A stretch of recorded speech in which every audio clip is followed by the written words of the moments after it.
नमस्कार। आप सभी का हार्दिक स्वागत है। सभी को हरियाली अमावस्या की हार्दिक शुभकामनाएं। श्रावण मास में आने वाली अमावस्या को श्रावणी अमावस्या या हरियाली अमावस्या कहा जाता है। इस वर्ष यह पावन तिथि 12 अगस्त 2026 बुधवार को मनाई जा रही है।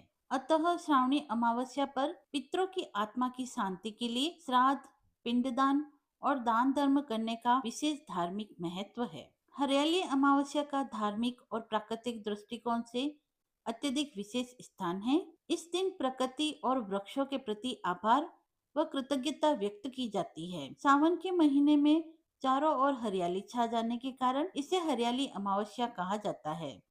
इस दिन पौधे लगाना अत्यंत शुभ माना जाता है। धार्मिक मान्यताओं के अनुसार इस दिन स्नान, दान और पितरों का तर्पण करने से पितृदोष समाप्त होता है।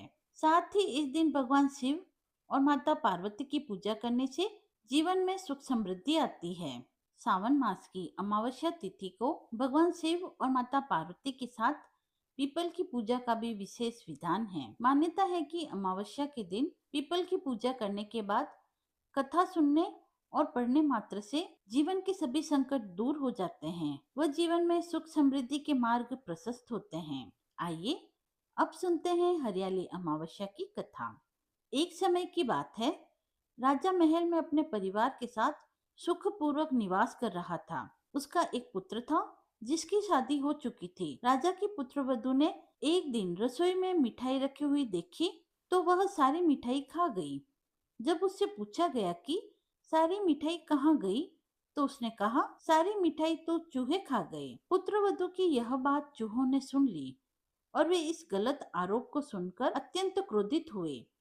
इसके बाद उन्होंने राजा की बहू को सबक सिखाने का निश्चय किया। कुछ दिनों के बाद महल में कुछ मेहमान आए। चूहों ने सोचा कि यह अच्छा मौका है, राजा की पुत्रवधु को सबक सिखाना चाहिए। बदला लेने के लिए चूहों ने बहू की साड़ी चुराई और उसे जाकर अतिथि के कमरे में रख दिया। जब सुबह सेवक व अन्य लोगों ने उस साड़ी को वहां देखा तो लोग राजा की बहू के चरित्र के बारे में बातें करने लगे। यह बात जंगल में आग की तरह पूरे गांव में फैल गई। जब यह बात राजा के कानों तक पहुंची तो उसने अपनी पुत्रवधु के चरित्र पर संदेह करते हुए उसे महल से निकाल दिया। राजा की बहू महल से निकलकर एक झोपड़ी में रहने लगी और नियमित रूप से पीपल के एक वृक्ष के नीचे दीपक जलाने लगी। इसके साथ ही वह पूजा करके गुड़ धानी का भोग लगाकर लोगों में प्रसाद वितरित करने लगी। इस प्रकार कुछ समय बीत जाने के बाद एक दिन राजा उस पीपल के पेड़ के पास से गुजरे जहां उसकी बहू हमेशा दीपक जलाया करती थी। इस दौरान उसका ध्यान उस पेड़ के आसपास जगमगाती रोशनी पर गया। राजा इसे देखकर चकित रह गया। महल में वापस आने के बाद उन्होंने अपने सैनिकों से उस रोशनी के रहस्य का पता लगाने के लिए कहा। सैनिक राजा की बात मानकर उस पेड़ के नीचे चले गए। वहां पर उन्होंने देखा कि दीपक आपस में बातें कर रहे थे। सभी दीपक अपनी अपनी कहानी बता रहे थे। तभी एक दीपक बोला, मैं राजा के महल से हूँ।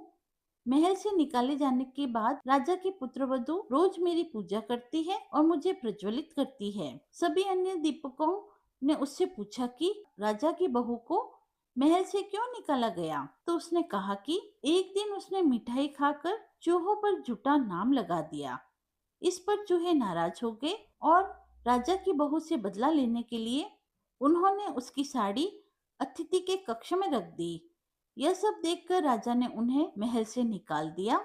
यह सुनकर सैनिक भी हैरान रह गए और महल वापस आकर उन्होंने राजा को पूरी कहानी सुनाई। यह सुनकर राजा को अपनी गलती का एहसास हुआ और उसने अपनी पुत्रवधु को महल में वापस बुला लिया। इस प्रकार पीपल के पेड़ की नियमित पूजा करने से राजा की बहू को उसका फल प्राप्त हुआ और फिर वह अपना संपूर्ण जीवन आराम से व्यतीत करने लगी।